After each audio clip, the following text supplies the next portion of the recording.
Susie Bryant was my Sunday school teacher. She was also my dad's cousin. In our little church in Pitcher, Oklahoma, Susie taught the first and second graders. I was in her class. And Susie would begin, and she just had a way of making the Bible stories come alive. They just popped in her classroom. You could understand it, and it made sense to you. And here I am several years later, and they have stuck with me.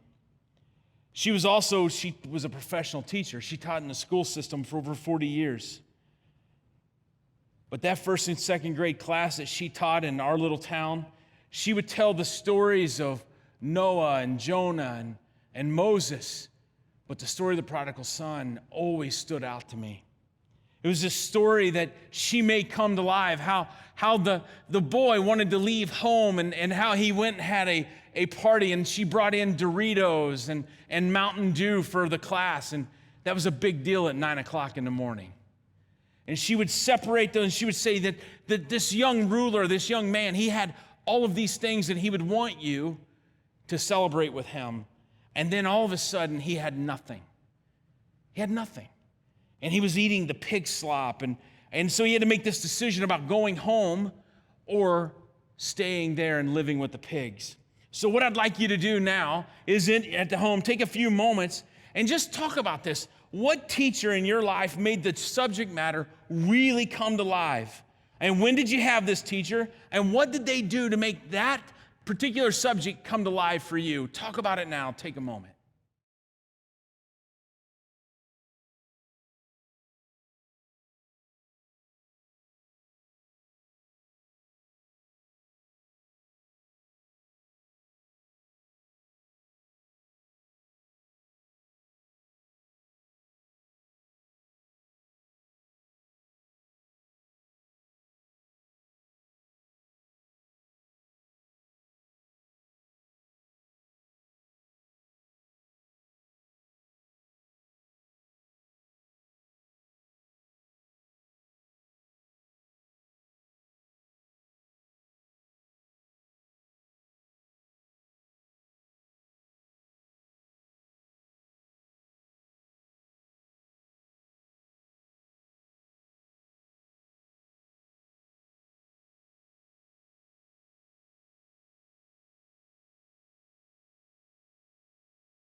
So the story of the prodigal son is really a multi-layered. It has many different meanings, and it is jam-packed with theology. But one of the big questions that keeps coming up in this story of the prodigal son or the lost son is the word fair. I mean, you get the story of what it was said, the younger son or the prodigal son, that he wants his inheritance early, in which he's saying, I wish my father was dead and I could take the money and run. And the older son just basically wants it all. He's complaining that he's never even had a party in his behalf. So what is fair? It's a question we're asking today. We're asking today all over the world is what is fair? I mean, fairness, does it mean everybody gets the same thing? Or is it, what does each person deserve? What have they earned and what do they deserve? Or is fairness strictly based on need? What do you need? What do you deserve? What do you want? See, what I want and what I get sometimes, and most of the time, don't line up. As a child, you may have wanted many things in the store that you did not get. Our son Jake had a preschool teacher, Miss Joe, and she had this saying when she would serve lunch to the preschool. She would say, "You get what you get, and don't throw a fit." Fortunately for us, the kingdom of God does not operate on the principles of fairness. It has a much higher calling. During the time of Jesus, when he shares this whole passage in Luke chapter 15, he's doing it to the Pharisees and the Sadducees and other religious leaders and with other more of the common people. But he was a major disappointment to the Pharisees. There were certain expectations put on the Messiah, and Jesus wasn't living up to them. See, they were looking for somebody to lead a revolt. They wanted somebody to lead a military, to take on Rome, to lead a rebellion, and to bring the evil empire down. But Jesus really wasn't concerned with Rome. Jesus wasn't really concerned with restoring Israel as a nation either. He was actually more concerned with the down and out, those that were hurting, the afflicted. He just didn't act like a rabbi. He didn't wear all of the traditional garments that the rabbis wore. He hung out with tax collectors. He hung out with prostitutes, known sinners. His disciples, they weren't the cream of the crop. They were the rejects of the other rabbis. He just wasn't what they were looking for. And see, we see this in Scripture, in Luke chapter 15, verse 1 and 2. He leads off with this base 2 verses, and then he goes into what they call the lost chapter. In verse 1 of chapter 15, he says this: "Now the tax collectors and sinners were all gathering around to hear Jesus. But the Pharisees and teachers of the law muttered, 'This man welcomes sinners, and he eats with them.'" See, the Pharisees just didn't understand why Jesus, claiming to be a rabbi, is talking to the unclean, let alone eating with them. And in Jewish custom, eating a meal was significant. When you shared a meal with a family, when you shared a meal with someone, it was considered an intimate time of sharing life together. And Jesus was living life with the least of these. Jesus wants to make sure to show us that he loves bringing people together. He loves bringing people together. The first of the 3 lost is, the first one is in verse 4, and we're not going to read all this, but it's the lost sheep.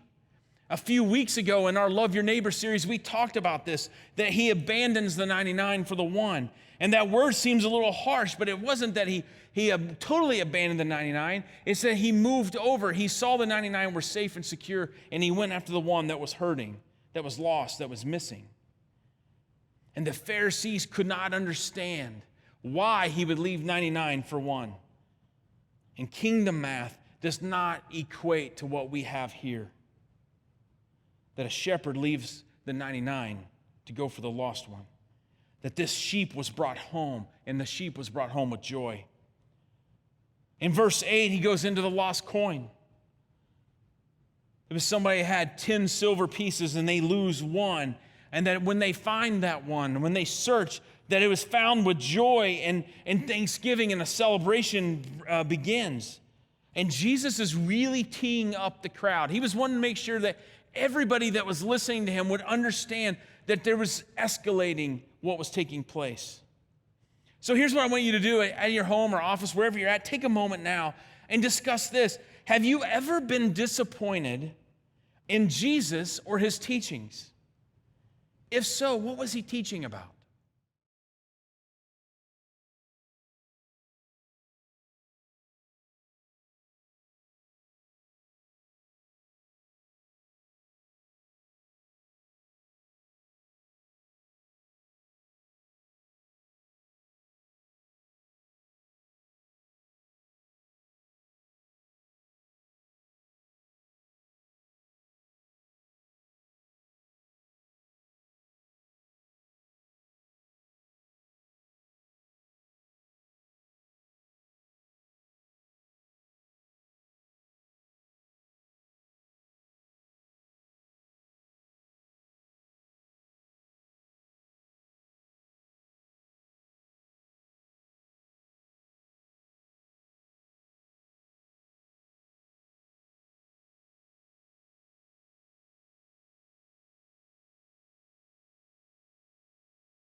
So as these three lost stories begin to escalate from the sheep to the silver coin, it goes a step further and it goes to the lost son. Verse 11 through 32. We're not going to take a time to read all of those verses, but we will read some of them. You've heard it called different things, the prodigal son or the lost son. But we see this story that this boy comes home and is received with joy. Maybe a better name, instead of a lost son or prodigal son, it would be plural. It'd be the lost sons or the prodigal sons.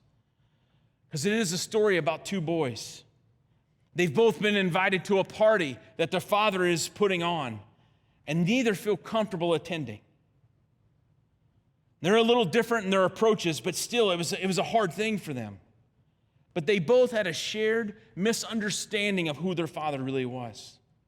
I mean, for the parents, if you were sitting there in your home and you're watching your children play, or maybe you have moved on from that, or you're the favorite aunt and uncle today, that you understand that being fair is a tricky proposition.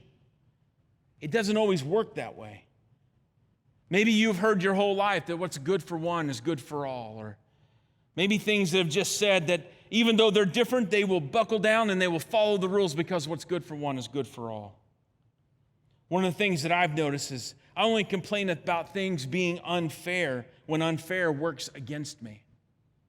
When unfairness works to my advantage, we call it answered prayer. We call it I'm blessed, I'm fortunate, God has showed me favor. But see, when it comes to fairness, we're all a little bit selective. If you and I have a warped view of God's grace, then the way we see God's actions can be diluted.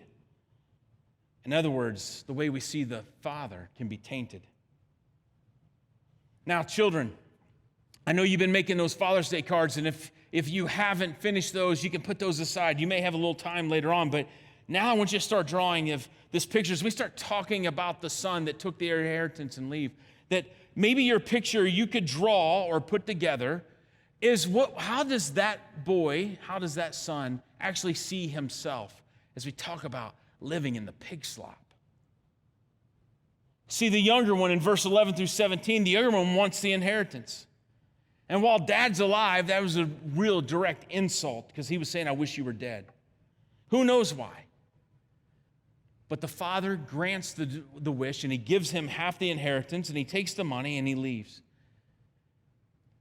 And what happens next is what we would say is he's partied hard. He lived a hard life. He lived large, and when the money ran out, his friends ran out. There was a great famine in the area, and basically began to starve, and he took a job slopping pigs, which means he had to be right in the middle of the mud and the junk. And it's in one of those moments, and in the lowest of his life, he begins to have some really difficult conversations, and he decides to go home. Verse 18 of Luke 15, it says, I will set out and go back to my father and say to him, Father, I have sinned against heaven and against you, and I am no longer worthy to be called your son. Make me like one of your hired servants. So he got up and he went to his father. I mean, the younger son had blown it. He's prepared this passionate speech that he believes he will need to convince his father to take him in. He knew he didn't deserve what is fair. He knew he didn't deserve what was fair.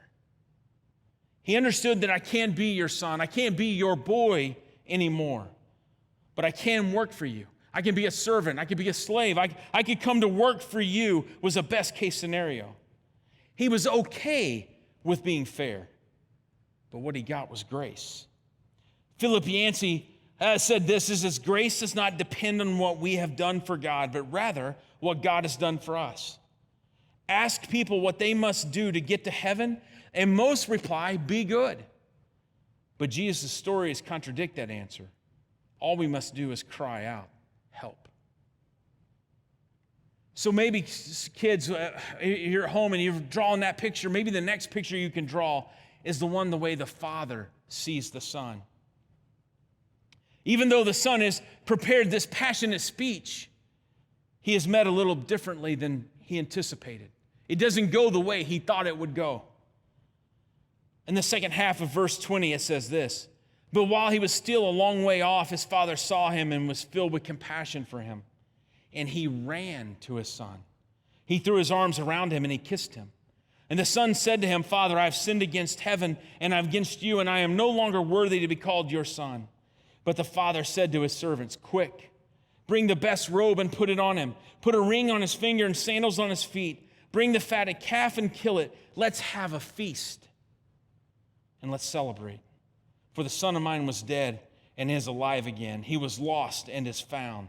So they began to celebrate. See, Jesus wants to make sure that we got this because the son actually said it in the preparedness and then he tries to deliver it. But the father has nothing for it because he is looking for him. And he met him coming up the road.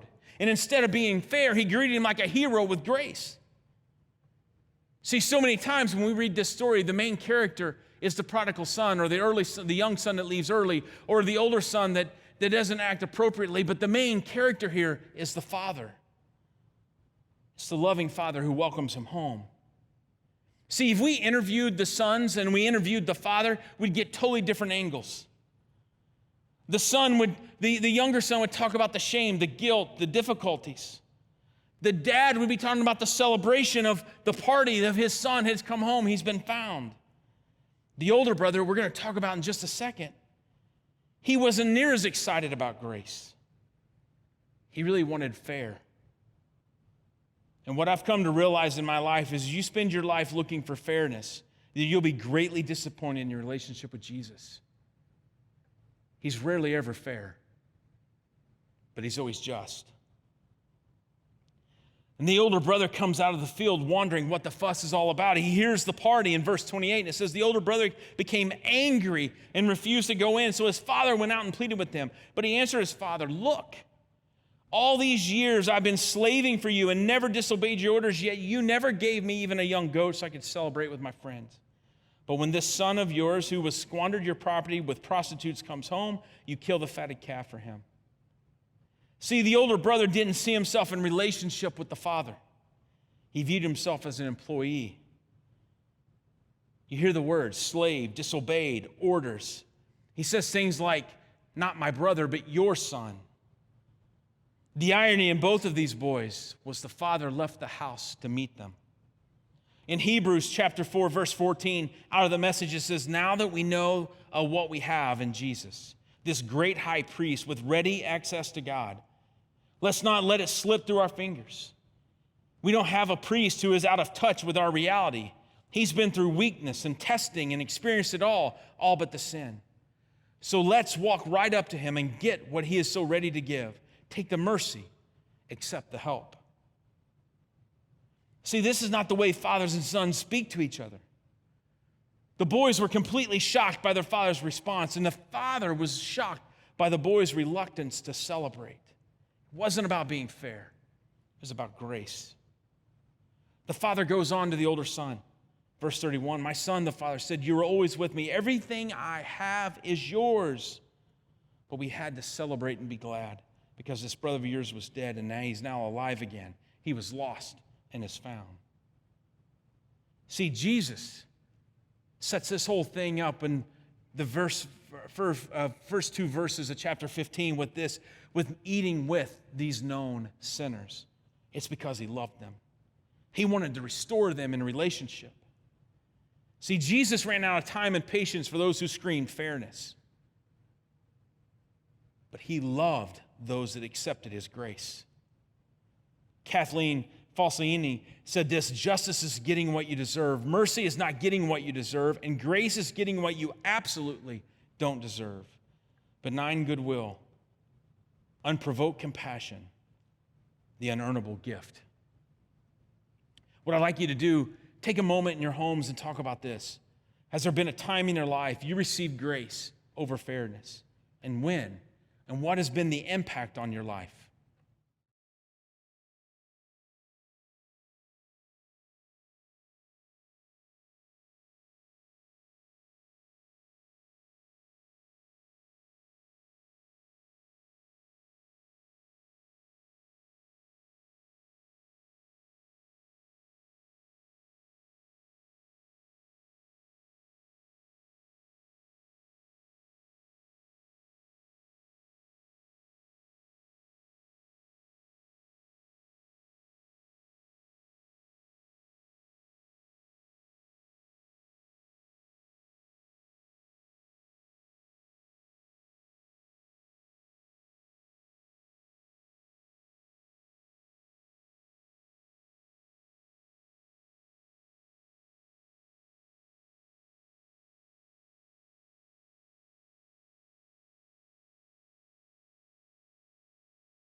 See, this whole series about loving your neighbor has been a journey for us. We talked about crossing the road. We talked about taking a risk.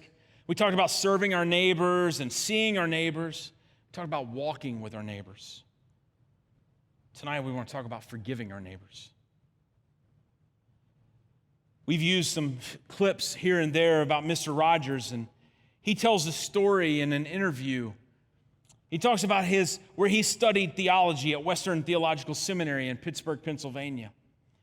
A professor he had, Dr. William S. Orr, had made this unbelievable impact on his life. That Dr. Orr had shared these classes, and Mr. Rogers, maybe back then he was just called Freddie at the seminary, he said, I took every class that Dr. Orr taught. He just had that kind of influence on him. Not just because he was brilliant, but the way he lived his life. He was compassionate and giving. Years later, after seminary, Mr. Rogers wrote that him and his wife would go to the nursing home to visit Dr. Orr every Sunday. He said one particular Sunday that they were singing old hymns in his nursing home room. And the song they sang was, "A Mighty Fortress Is Our God." And he goes, I was full of one of the verses. And I said, Dr. Orr, we just sang this hymn, and I've got to ask you about part of it. He says, this is Mr. Rogers talking to Dr. Orr. He goes, you know where it says, the Prince of Darkness grim, we tremble not for him, for lo, his doom is sure, one little word will follow him.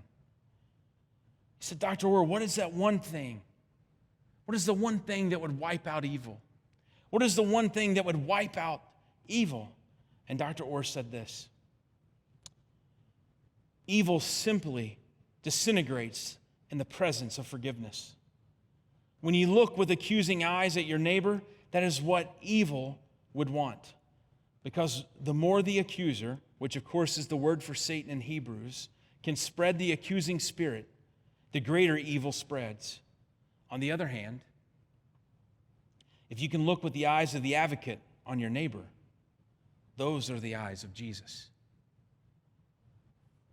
As we celebrate this Father's Day and we tell this story about the main character in the story of the prodigal son, it is the father who goes out to meet both his sons, and he greets them. No matter what their responses were, he greets them with open arms, with this grace, with forgiveness. As we go out today, I think there's a challenge to us, dads, men who are influencing other families and boys. And if you are in a business or at a workplace, then you have people that are looking up to you. But as a tribe of believers, a community, we have a challenge to go out with open arms. The song that we're about to sing talks about opening our arms up as a good father and embracing our world. That quote from Dr. Orr, it moved me.